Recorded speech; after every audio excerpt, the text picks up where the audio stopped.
Magandang araw sa inyong lahat.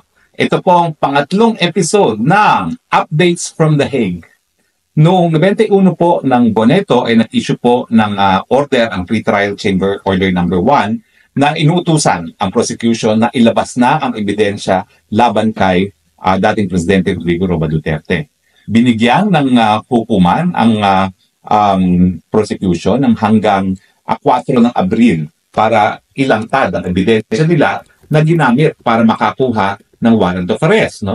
Yung ebidensya na hinanap ng korte para mag-issue ng warrant of arrest ay only reasonable basis. Ito po ay mas mababa sa probable cause. So actually, sa mga burden of evidence po, ang pinakamababa is yung sa civil cases.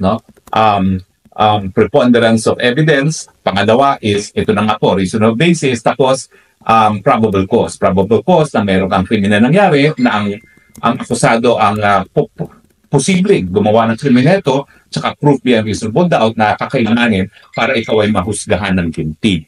Now, ang tanong, bakit hinuli muna ang dating presidente bago ilantad sa kanya ang mga ebidensya na naging dahilan pag-issue ng warrant of arrest? Siyempre, sa ating mga Pilipino, parang mali yun kasi hindi ganyan ang sistema natin. Pero alam niyo po, i-explain ko sa inyo kung bakit ganito ang proseso sa ICC at ano yung sinusunod nating proseso sa Pilipinas. Sa Pilipinas po, bago magkakaso sa hukuman, dadaan muna tayo sa proseso ng preliminary investigation. Ang preliminary investigation po yan ay kaya narariyan yan at karapatan yan ng lahat ng akusado sa hukuman para malaman nga kung merong krimen at meron bang sapat na ebidensya na posibleng yung nasasakdal nga ang gumawa ng krimen. Bakit nagkakaroon ng preliminary investigation? Kasi unang-una, hindi dapat masayang ang panahon at ang resources ng gobyerno para litisin yung mga hindi naman mapapatunayan nagkakasala sa hukuman. At syempre, para naman sa mga respondent o akusado, para hindi rin sila masubject doon sa gastos, sa pagod, at sa oras, at syempre, yung emotional distress na talaga namang nasasuffer ng mga tao kapag meron silang kaso sa hukuman. So, ang preliminary investigation sa Pilipinas para sa gobyerno at para sa akusado nang sa ganon, hindi sayang ang panahon, hindi sayang ang oras at yung emotional distress na dinudulot ng pagkaso. So, ganyan po ang sistema natin. Anong problema sa sistema natin? Ang problema sa sistema natin, kung walang pera ang mga nagdidemanda, paano sila makakakalap ng ebidensya? In fact, ang ginagawa ng mga piskal sa preliminary investigation, iniisip nila na kami ay quasi-judicial para silang piskal. So hindi sila nakikialam sa investigasyon. So, on their own, ang mga biktima sa pagkakalap ng ebidensya. Kung wala silang pera na para magkuha ng abogado na kakalap ng ganito mga ebidensya, hindi sila makakasampa ng kaso sa prosecutor man lang. Kaya talagang parang mahirap maging biktima sa atin dahil kung wala kang sapat na pera para magsampa ng kaso sa piskalya, hindi ka makakaroon ng katarungan. Siyempre po, ang mga pulis, pwedeng sila rin magsampa. At karamihan naman ng mga kaso na walang pera yung mga private complainants, yung mga nagrereklamo, pulis ang nagsasampa. Pero ganoon din po. Mahina po sa law and evidence sa mga pulis. Gaya ng mga sinampan nila sa akin, ang ebidensya nila dun sa qualified theft na meron daw conspiracy, hindi naman ako gumawa ng kahit yung elemento ng human trafficking, wala ring ebidensya sa collusion, sampa lang sila sampa ng kaso. Samantalang, kung meron talagang abogado na tumulong para ihanda yung tinatawag ng mga complaint affidavits, dapat yan, pwede nang maisampa sa hukuman. Sa sistema rin po natin, lahat ng records ng piskalya sa preliminary investigation, yun na rin ang nagiging basihan ng court files kapag nakarating na sa hukuman para paglilitis. In fact, ngayon po, sa bagong rules ng Korte Suprema, importante na sa simula pa lang ng kaso sa hukuman na lahat ng ebidensya ay ilabas na ng prosecution at ganun din ang gagawin ng depensa, which is a process na similar sa nangyayari ngayon sa ICC na pinapadetalye na ng hukuman kung anong ebidensya ng prosecutor laban kay dating Presidente Rodrigo Roa Duterte. Pero ang sistema, kaya naman ngayon pa lang nilalabas kasi ang Europa at pati ng Amerika, dahil ang Amerika man, dating colony ng England, no? Ang sinusunod nila ay inquisitorial system. Ang sinusunod natin sa Pilipinas ay adversarial. Anong pagkakaiba? Ang inquisitorial system, yung prosecutor na katulong ang pulis, ang nagkakalap ng ebidensya at nagsasampa sa hukuman. Ang maganda rito, unang-una, hindi na yung mga biktima ang gagalaw para makakuha ng ebidensya. Yung gobyerno na mismo kukuha ng ebidensya. Siyempre, yung kumukuhang judge na umaaktong prosecutor, makikipagtulungan sa pulis. So meron siyang kapangyarihan din talaga. May mga tagakuha siya ng ebidensya. At bukod pa dyan, may kapangyarihan siya na mag-issue ng mga supinas. Ang maganda sa sistema na inquisitorial system, unang-una, walang gasto sa biktima at ang mga biktima naman hindi na kinakailangan kumuha pa ng abogado para sila ang kukuha ng ebidensya. Now, sabi ko nga, ito yung sistema sa buong Europa at sa Amerika dahil ang Amerika naman, ang England, ganyan din ang sistema. Ang pagkakaiba lang sa England, bagamat ang prosecutor din ang kukuha ng ebidensya, at ang tinatawag nila dyan, magsisimula ng inquiry, no? Inquiry na meron ding West na nag-i-inquire.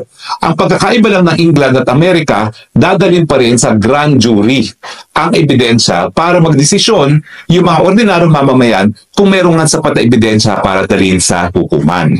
Now, ang sistema natin siyempre, adversarial ang tawag. Kinakailangan talaga ang biktima ang kumalap ng ebidensya. At ang assumption naman siyempre na adversarial, may mga abogadong makakatulong. Kaya nga sa preliminary investigation sa Pilipinas, maraming abogadong nag-e-enter na appearance. Pero kung titignan mo yung problema ng extralegal killings, at mind you, sa panahon ni Leila de Lima, ang definisyon ng extralegal killings ay ang patayan lamang ng mga mamamahayag at ng mga aktivista. Siyempre, sino ba yung mga mamamahayag, sino yung mga aktivista, ang mga pamilya nila, walang sapat na pera para kumuha ng abogado. Now, hindi naman ibig sabihin na hindi po pwede magsampa ng kasong pulis. Ginagawa po yan ng pulis. Kaya lang, may kahinaan din ng pulis pagdating sa evidence. Gaya ng kasong sinampan nila sa akin, walang kalatoy-latoy dahil wala namang ebidensya na ako'y nag-participate sa kahit anong human trafficking. Wala yung elemento ng human trafficking na nag-recruit, na gumamit ng dahas para pagsamantalahan ang kanilang labor. No? At siyempre, wala rin ebidensya ng conspiracy. Kasi nga, ang mga pulis, bagamat kumuha ng basic rules and evidence, hindi sila talaga bihasa, hindi gaya ng mga abogado. So yan yung isa sa downside naman ng adversarial system. Pero maganda sa adversarial system dahil at every step of the way, naglalabanan yung dalawang partido kaya adversarial, no? Labanan ng private complainant at saka labanan ng akusado, kada stage nabibigyan ng karapatang sumagot yung akusado. At siyempre, hindi maisasampa ang kaso sa hukuman kung saan po pwede siya makulong hanggang hindi sila nagsagutan doon sa preliminary investigation. Ibig sabihin, yung dalawang sistema ng inquisitorial at adversarial, merong pros and cons. Ulitin ko, doon sa inquisitorial na ang prosecutor kasama ang pulis ang kakalap ng ebidensya, walang gastos ang biktima, bihasa sa batas ang mga prosecutors o kaya West na kumakalat ng ebidensya. Number 3, merong power to subpoena. At saka number 4, siyempre, yung karanasan. Kasi bihasa na sila kumalap ng ebidensya. At number 5, yung mga biktima, wala nang gagawin talaga, no? Dahil magrereklamo lang sila, bahala na humanap ng ebidensya ang Estado. At saka siyempre, ito na may ayon doon sa obligasyon ng Estado na talagang bigyan ng mabilisang katarungan ng biktima ng patayan o ibang mga seryosong kaso. Ang downside, yun nga, sa sistema ng Europa, hindi malalaman na nasasakdal kung anong ebidensya laban sa kanya hanggang makarating neto sa hukuman, nagkaroon ng warrant of arrest, inaresto muna siya at saka niya malalaman ang ebidensya. So syempre, ang downside ng inquisitorial system, medyo hindi makatarungan naman yun doon sa tao na kukulong muna bago siya mabibigyan ng provisional liberty kung papayagan ng hukuman. Kasi sa akin, napaka-importante naman ng kalayaan, kasama ng kalayaan ng karapatan mabuhay at karapatan ng malayang pananalita. Now, dito sa adversarial system naman, anong advantages? No? Ang advantages, walang makukulong na hindi nila alam kung anong ebidensya laban sa kanila. Kasi sa proseso ng preliminary investigation, kinakailangan sasagutin niya mismo lahat ng ebidensya na ipiniresenta laban sa kanya. So, hindi mangyayari yan na magkakaroon siya ng warrant of arrest na hindi niya alam kung ano yung ebidensya. By the time umabot sa korte, alam na niya kung ano magiging depensa niya. At ngayon naman, sa bagong rules na inadapt ng Korte Suprema na yung file mismo ng piskal, ay yan na yung file sa hukuman at dapat lahat ng ebidensya sa simula pa lang ng kaso sa pre-trial ay nakalabas na, ganun din naman sa depensa, mas mabilis yung proseso at hindi nasa dilim ang akusado. Alam na alam niya kung ano yung mga ebidensyang nagamit laban sa kanya. Anong mas mabuti? Well, palagi ko sinasabi na sa Pilipinas, dahil hindi naman lahat ng tao ay kayang magbayad ng abogado, parang mas mabuti ang inquisitorial system. Pero sa akin, dapat i-modify natin. Pwede naman kasi na ang gobyerno sa pamamagitan ng piskal ang kakalap ng ebidensya sa tulong ng pulis, pero at every stage of the way, mabigyan ng access ang akusado. O di naman kaya, tapusin nila yung case build-up. Pagkatapos, i-reveal nila sa akusado kung anong mga ebidensya para masagot naman ng akusado. Kasi ako talaga, sa tingin ko, hindi tama na ang isang tao ay mapagkakaitan ng isang araw ng kanyang kalayaan. Unthinkable sa akin yan. Gaya ng sentimiento ng maraming Pilipino ngayon na hindi dapat nakakulong si PRRD na hindi man lang niya alam kung ano yung mga ebidensya na hinain laban sa kanya. So, ang ating gusto mangyari sa Pilipinas, kung tayo makakabalik sa Kongreso siguro, ay modified inquisitorial. Hindi na dapat ang mga partido, ang mga nagrereklamo, nagsasampa ng ebidensya at kakalap ng ebidensya. Pwedeng simulan, pwedeng gobyerno na mismo ang kumalap ng ebidensya kasi standard naman yan kung patayan. Death certificate, autopsy report, witnesses of killing, physical evidence, documentary evidence. Yan lang naman ang mga ebidensya Documentary, testimonial, physical. Diba? So, kunin na lahat yan nung mga bihasang mga prosecutor katulong ng mga pulis nang hindi na nakasalalay sa biktima lamang. Pero tingin ko, para rin marespetong karapatan mga nasasakdal, at meron namang overwhelming presumption of innocence. At ulitin ko po hindi sa akin tama na isang araw man, miski isang araw lang pagkakakulong, ay makukulong ang isang tao na hindi alam ang ebidensya laban sa kanya, no? Dapat, bago maisampa sa hukuman, yung buong case file ng piskal dapat i-reveal sa akusado. Siguro nga po, kung makakabalik ako sa Kongreso, ganyang sistema ang gagawin ko. Well, alam niyo po, itong idea naman inquisitorial at saka adversarial, hindi sa akin unang nanggaling yan. Isa yan sa advocacy ng aking lolo na si Jovito Salonga na matagal niyang sinasabi na dapat pag-aralan natin yung pagbabalik sa sistema ng Espanyol. Now, alam niyo, Amerika, adversarial yan sa criminal cases. Inquisitorial siya sa preliminary investigation. Kasi nga, seal. Hindi alam nung nasasakdan kung ano yung mga nakalap ng mga ebidensya. Pero pagdating sa paglilitis, adversarial talaga siya. So, parang nagkaroon din ng aberration kasi nga, under Espanyol tayo, under na Amerika, so hindi na natin alam kung ano yung sistema natin sa Pilipinas. So sa akin, dahil hindi naman natin alam kung ano talaga sistema natin sa Pilipinas, dapat siguro gumawa na tayo ng Philippine system. Gayahin natin yung ginagawa ng ICC, pero bago maisampa sa hukuman, dapat malaman muna ng akusado nang siya ay pwedeng mag-offer ng kontrademanda. Bakit? O kita nyo nangyayari ngayon.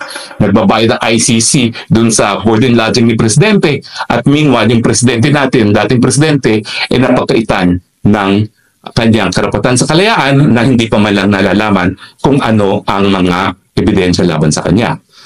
Take note po napakatagal nung confirmation charges. 6 na buwan.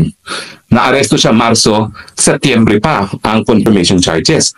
So may posibilidad na, although po pwede naman magkaroon ng provisional release in between, may posibilidad na 6 months bago madesisyonan kung merong probable cause at 6 months ka nakakulong. Although meron din posibilidad na magkakaroon ng provisional liberty meanwhile. So anyway, ito namang briefing na ito ay para magkaroon ng karagdagang kaalaman ang mga Pilipino na ngayon po ay nagsusubaybay sa paglilitis ng ating Presidente Rodrigo Roa Duterte. Sana po nakapulot kayo ng karagdagang kaalaman kung paano ang proseso dito sa International Criminal Court. Live, reporting from the Netherlands, ang inyong spokesman bayan, Harry Roque nagsasabing, I love you Philippines, you're the only country that I have, you're the only country that I love. God bless the Philippines.